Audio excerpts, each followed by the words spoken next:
Greetings and welcome to Mysteries of the Mournland. Mysteries of the Mournland is a level-up, advanced 5th edition actual play horror podcast set in the world of Vathirond. As a horror podcast, listener discretion is advised.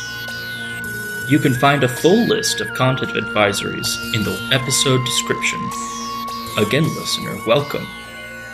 We are excited to have you.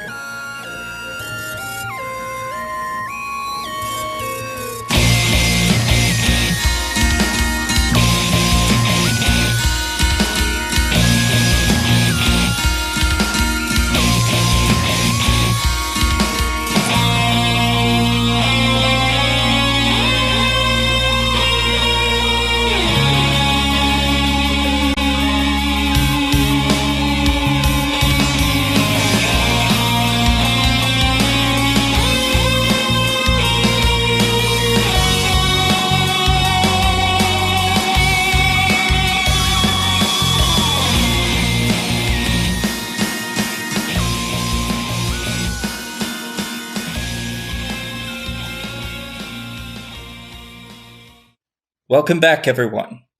Hello. Hello. Hello. Hello. When last we left off, Rook, Van, Shethrazar, and Sentek had received their marching orders from the affable yet enigmatic leader of the All-Around 20 Commission, the elderly wizard known as Lightning Bolt Angela of House Orion. Today is the day of the 22-hour lightning rail trek across the pastures of Middle Brayland. Just as Rook regaled the party and nearby listeners with stories of the dread floating fortress Argonth, what should appear on the horizon but that very towering gray terror? As the lightning rail pulls parallel to the Argonth, one is struck by how much the Argonth itself looks like the front engine of a lightning rail, although mountainous in proportion. You all hear the clanging of the arcane artillery turrets atop the main body of the Argonth as they rotate and heave themselves into position, which almost looks like these building-sized magical wands are pointed directly at you. Is there any way for me to, are there communications systems on the train for me to, notify someone in charge? The conductor? In fact, there are. In each of the cars, there is a sending stone similar to the ones that Rook was given. By each of them, there is an emergency switch by which communication can go from one of the cabins to the captain's quarters. It's a one-off switch, though. It can only be used once and then it has to be replaced. Most of the communication is supposed to be one way. Gotcha. Now, given that I worked with artillery, does it look like they are drawing a bead on us, or does it just look like they happen to be pointing in our direction? Just as Sentek, Van, and everyone else close to the window do their damnedest to double-check whether or not their eyes are deceiving them, the Argonth opens fire. The beams of arcane light streak over the path of the lightning rail. 1, 2, 3, 10, 11, 12 times. Whew. Van would like to look over and see where the artillery is actually shooting towards to try to get an idea of what's going on. Yeah. Make a perception check. 18. They didn't seem to be shooting at anything in particular, and through the car, you hear some sighs of relief, folks going, 12-gun salute, 12-gun salute. Yep, that's what it's in honor of us. Well, we start our day off with a light show. How about that, friends? Artillery is the best way to start every morning, I think. The various beams of magical energy ascend into the overcast cloud layer and disappear into the skies above. Cool. I ask again, friends, how do you make your day? I think, so we are all in this public car, but there are multiple cars along this train. Sure, including the sleeping car, the kitchen, cars for storage, Horses. You've got a barn for one of the cars. All right. I think that this day, Sheth, as much as he can, would like to basically walk the length of the train, go into each of the cars, and just get a lay of the train.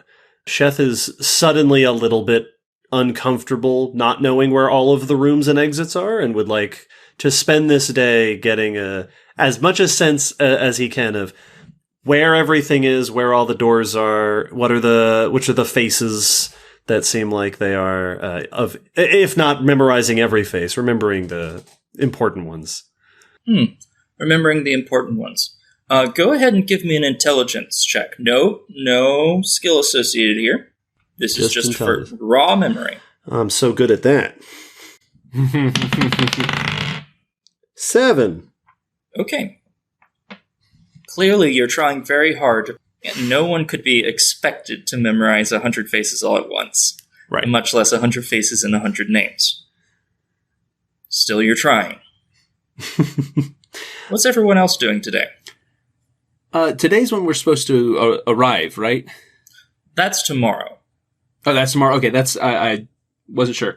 In that case, I'd be using today after getting breakfast. Probably head back to my room and do kind of a final check on a lot of my equipment. Give Fetch a tune-up and make sure everything's in working order. That I have, all my tools are organized where they need to be, and prepare my kit and everything, and do a once-over, oil what needs oiling and stuff like that.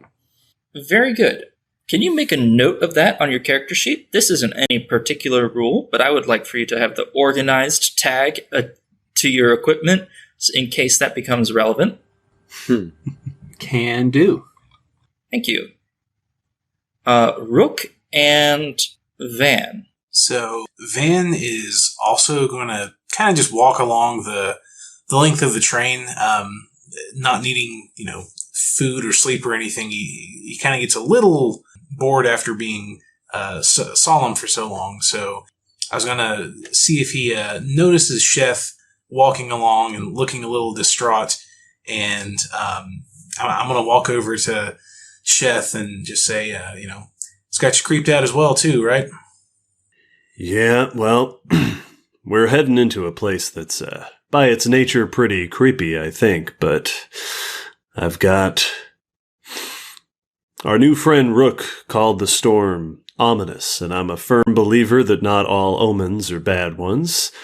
And truth be told, I have good feelings around storms, but I've gotten some conflicting messages since then. Feeling a bit uneasy, trying to get my bearings.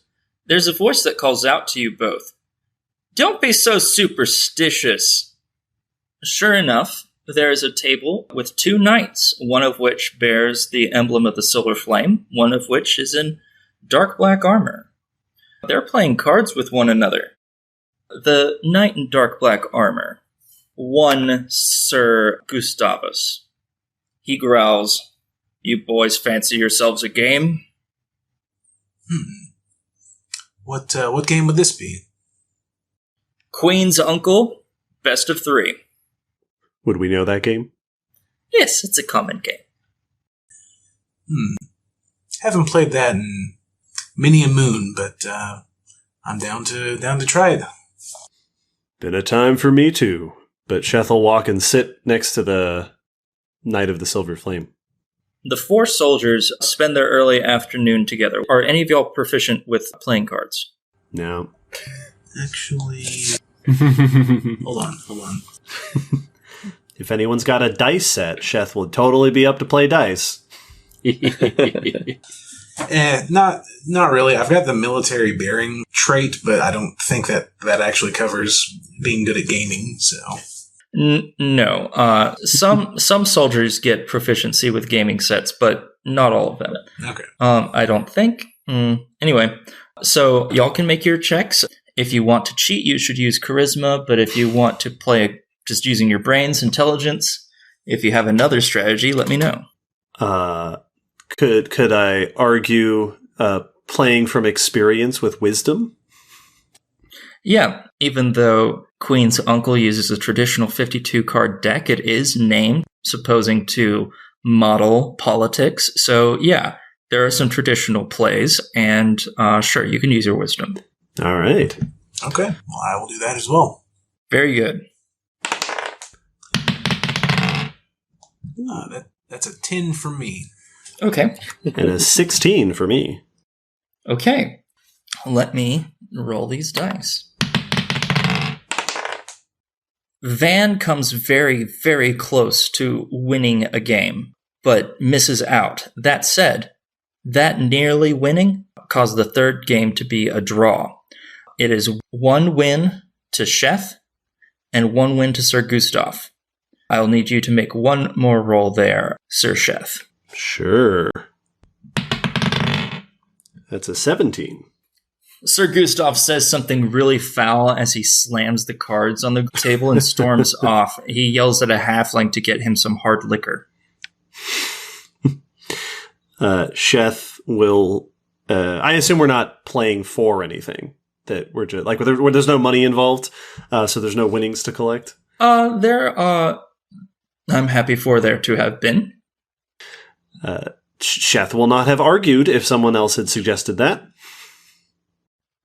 By virtue of the complex rules of the game, Van was able to get out without having to fork over any money.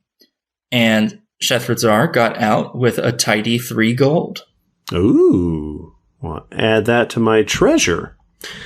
As Gustavos storms off, Shethrazar will just say, "Feel free to come back for another game whenever you want, friend." And Sheth would like to turn to the other knight. So is this a knight that I know? The Silver Flame Knight? Yes, it is. And it occurs to you that he never introduced himself to you. Oh, well then I will introduce myself to him. Hold out a hand. Say, "Shethrazar Sharksani Vireth, Sheth, and who might you be?" Sir Macintosh, you may call me Barrick. Please, please call me Barrick. Eric, it's been a pleasure playing with you. This is my new associate, Van. Are you, what's your position on this, excursion we're all headed towards? Well, I rather enjoyed my visit to Caire during the war, to be quite honest. There's a part of me that's nostalgic to return. Understood. Seems we have the, perhaps unfortunate duty of heading in first. Oh, how chivalrous. Well, there's a place we need to be, and I think my friend and I here both are honored to be where we belong. Don't know if honor is the right word, but we're here, and that's what we're told to do, so here we are. Front lines. Good soldiers follow orders. And there's honor in that, friend. I'm surprised no one has told you that. Oh, they have, but I'll be honest, after 10 years of war, I don't have much regard for honor anymore. So young to be so jaded. Sir Barrick takes his leave of Shethrazar, and he goes to console his friend at the bar. Sheth will turn to Van and say, "So you know that Gustavos fellow?" I'm familiar with him. We met previously at the ball, and I was at least aware of him beforehand. Seems like a hearty fellow. I was actually thinking of going over and talking with him here in a minute once he's cooled down a little bit. Well, this has been a fun distraction. It has, and I hope it's alleviated some of your concerns. I know I too was very spooked when we saw those artillery wands being aimed towards us, but fortunately it was merely a distraction. But I could tell that's what's been bothering you. So I wanted to send a hearty, salutation and hope that will address some of those concerns. Well, I appreciate that. It's good to know my traveling companions include someone kind, experienced in battle, and someone who I can beat at cards. Well, I don't know if you truly beat me so much as it was a bit of pity on my side. You look like you could use a win. Well, I will beg you to go full force next time we play. Oh, I will. Mark my words, I will. Returning our attention to the changeling regaling various folks with their stories, what did Rook want to do for the rest of this day? If their companions themselves are busy, Rook is going to try and pick out some of the more military-looking folks around and see if she can find those who have actually made expeditions into the Mournlands before, or even Kyre during the war. See if they can find out what they're going into, pick up on anything they might be able to learn for the group. In 3rd and 4th edition, I would know how to do this. What is the advanced 5th edition skill for gather information, Cassandra? In my experience, I have most often used persuasion or investigation. Would you give me an investigation charisma check? Totally. Investigation. Sweet. Not proficient, but I do have good charisma. Please. 8. Rolling a lot of 5s on this die. Are you kidding me? And you could cheat. No, just kidding. I sure could. With the mood of how everyone is, you find a lot of folks who aren't very forthcoming about their information. Some folks will say the same trite platitudes that you keep hearing over and over again. Dangerous. That was once the jewel of the 5 nations. I remember where I was that day. You get the sense that anyone who is a veteran of Kyran battlegrounds or folks who have returned from the Mournland, anyone who isn't being very forthcoming with what they know. That's unfortunate.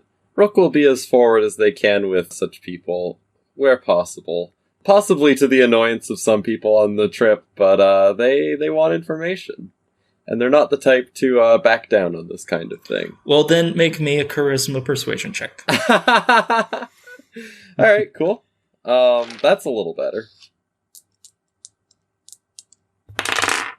Oh, that's a lot better, actually. 19. I have forgotten how to play games. 24. 24. Wow. And tell me your math there. 16 on the die, 3 on an expertise die, as all eyes applies to this, and then 5 for charisma and proficiency. Wonderful. Okay. Great. So the person you find to persuade is Sir Barrick. He's a knight of the Silver Flame. He's wearing the arrowhead of the flame very proudly on his chest. And he recounts his time on the war front. He said, what's the word for that initiative? They called it, yes, the Eastern Campaign. You see, we were more or less told to set fire to basically everything from the River Bray up towards Easton. Everything on fire. Some of those guys took all the best materials that they could from Easton, and that's one of the major Cannith enclaves. It was quite the sacking then, no? Yeah, it was. For what reason? Why approach this with such a violent assault? What danger had it borne? There's an expression about war. Some people say that there's a philosophy to war, but there's other people who think that war is morally unintelligible. And to those people, they believe that war is thus inexcusable. Or that is to say, that anything inexcusable that you do in war, nobody can possibly say a thing about. It's not my values to rob, to set farms ablaze. It just happened that way. Troubling. Well, I'm sorry to have dredged up something so difficult and clearly uncomfortable on a day such as this. Well, it's fine. The flame keep you. Thank you. Go in peace yourself. He nods and takes he orders himself and the knight in dark armor. They both take a shot of hard liquor. Rook excuses themselves. Goes to track down the rest of their crew. Make sure they're not getting as drunk. It's just a very polite, oh, no, you take care as well. Jesus Christ. That's kind of it. They kind of go around the corner and they're just like, fuck.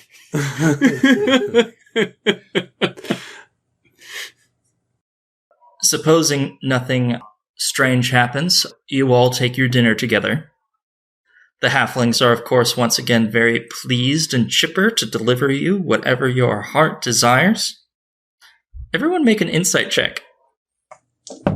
Really good at these. Not that good. Is this a wisdom skill? Oh yeah, why not? 13. 16.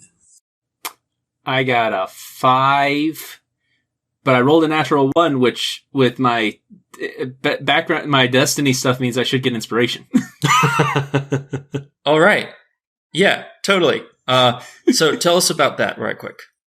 If we're doing insight, I'm completely distracted since I spent all day with my stuff and I was tuning up Fetch. I decided to let Fetch out. I'm paying attention to Fetch as they are exploring the car, and I'm just observing him and everything. And so I'm distracted thoroughly by my little friend. And by virtue of your destiny excellence, yes, you have the benefit that. How do you earn? When I earn it because I learned from my mistake. So whatever's about to go wrong because I wasn't paying attention, I'm gonna learn from. Perfect. Yeah. Learn to pay a bit better attention when we're in a new place. And what did you get on your insight, David? 21. Yeah. Shethrazar, you can't help but notice that that there's something unusual with Sentek's food. You know, he ordered the filet mignon, but there's something a little bit unusual about the texture of the meat and the cheese. How unusual? What is it just something that's catching my eye, or is it something specific? Well, you see, the meat is exceptionally flaky, and steak doesn't flake. Sheth will look over at Sintek and just say, "That steak?" I'd like fork halfway to mouth. I go, yes. Seems kind of crumbly. I'll take a closer look at it. There's nothing wrong with the taste of it. It tastes precisely what you would expect. It's they cooked it just to your desire. The cheese is delicious, but you're right. The texture is a little unusual. It doesn't look like steak. It looks like fish. Huh. What are the rest of us eating? Is there anything weird about everyone else's food? No. Not from what you can tell. It's an ordinary Caesar salad. It's an ordinary chicken parm. It's an ordinary glass of water.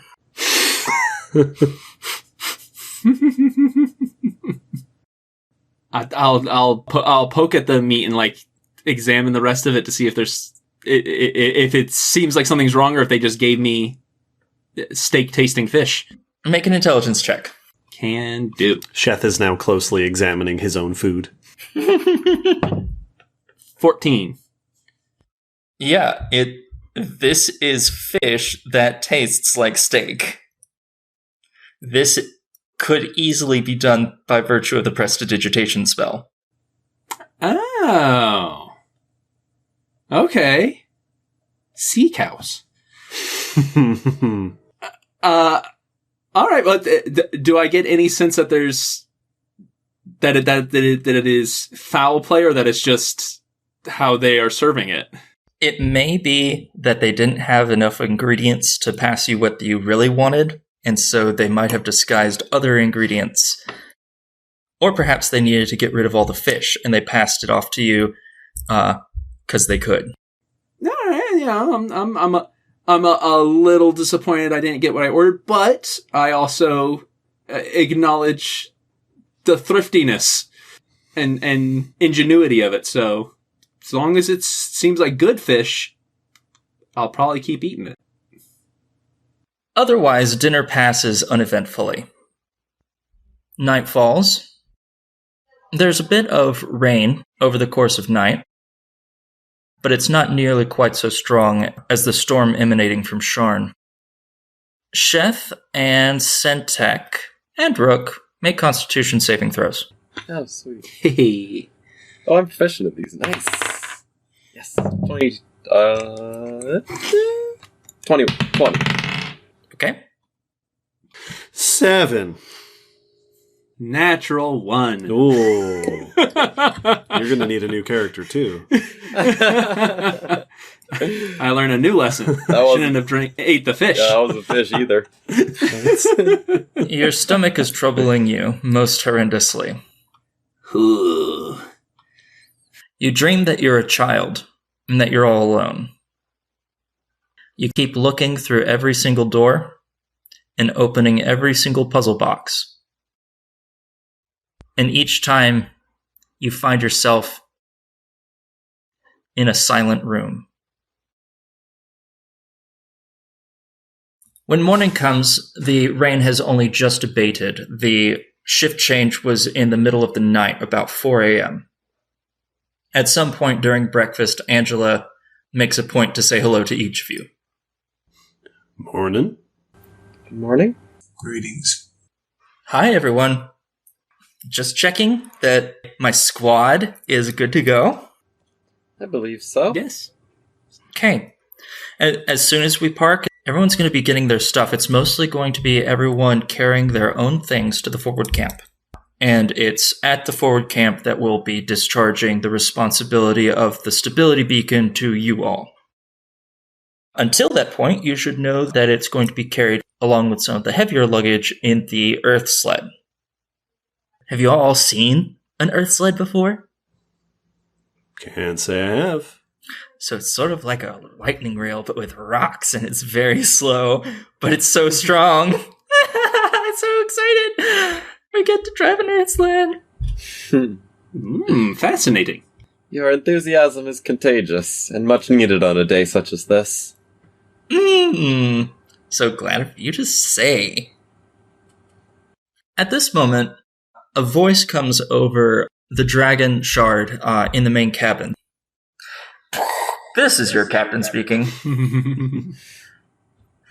I would like to thank you for taking the 137 non-stop from Sharn to Vathirond. We will be pulling into Vathirond Station in about 30 minutes here. We will begin our gradual de-escalation during that time. I would like to remind everyone that this doesn't have to be your last stop. If you have a frequent traveler miles card, you can count these travels towards your mile card rewards. Please be sure to check in with any of our stewardesses or stewards when we get to Vathirond. As we arrive at the station, please remember to keep all your hands and arms and heads and arcane appendages inside the vehicle. Please do not get out any of your luggage until the vehicle has come to a full and complete. Stop! Stop! No, pull the brake! Pull the brake right now! I need everyone to make dexterity saving throws. Oh, boy. Oh, that's not what you want to hear. Oh, that's good. 17 for me. 19. 13. You all take 11 bludgeoning damage, except that all of you succeeded on your save, so you only take half. You all take 5 bludgeoning damage as the train itself attempts to reach a sudden stop. Although what happens is considerably more complicated. You hear the screeching of 2 enormous stone and metal pillars come out from each of the tips of each car of the train, sort of making an X shape. One at the front, one at the back. This is, after all, a levitating vehicle, and there's no physical brakes. These are the emergency brakes firing. activating of the brakes and their dragging into the ground beside you is what causes everyone to jostle violently.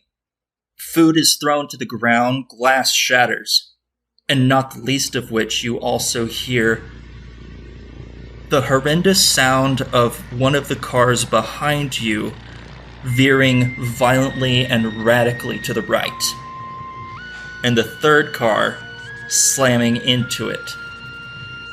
You hear the keening shriek of metal being torn calamitously apart, and the shockwave of one car hitting the next launches each of you from your seats. The people cry out in fear and agony as they slam against the roof and then fall onto the once south-facing windows of your now overturned car.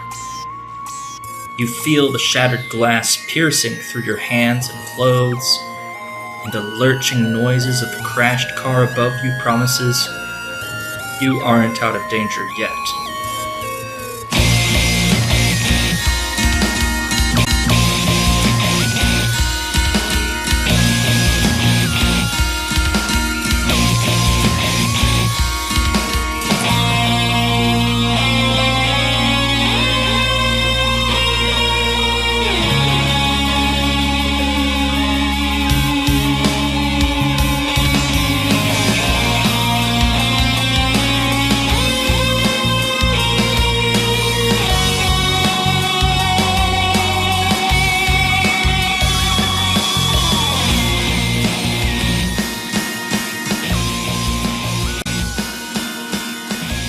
Thanks again for listening to this week's episode of Mysteries of the Mournland. You can follow us on Facebook, Twitter, and YouTube. If you like what we do and want us to keep up the good work, check out our Patreon. There are a variety of backer levels and rewards, and patronage of any size helps us keep the podcast up and running. The song you're listening to is Collision by Derringen, which we found on ocremix.org. You can find the information on all our music in the episode description. Thanks again for listening. We hope to see you again next time.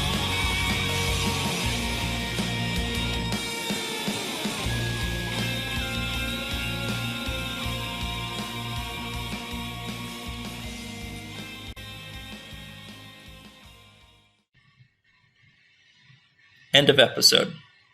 End of session. Oh, All right. Great place to pick up. well, it was nice knowing you all. Yeah. This was a real easy campaign. Yeah, really short. You're all dead now! Ate some bad fish. Yeah. Not gonna lie, when you said 11 damage, I was like, ooh, that might Right, off. right. I had to check. I'm a sorcerer, I couldn't be sure. D6 hit die, yo. I think what you mean, Cassandra, is you were a sorcerer. Just through one of the windows. Very true.